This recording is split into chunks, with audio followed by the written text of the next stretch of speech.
మనం ఎన్నుకున్న ప్రభుత్వాన్ని చూసి మనం భయపడాల్సిన అవసరం లేదు. మనం సంతోషంగా పోయి చెప్పుకునేటట్టు ఉండాలి మన నాయకుడి దగ్గరికి.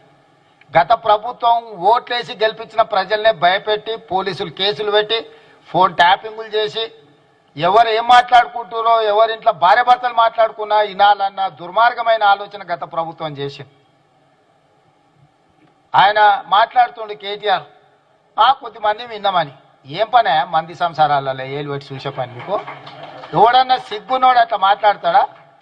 ఇంటే విన్నాం కొంతమంది ఫోన్లు, ఇంటే ఏమవుతుందంట?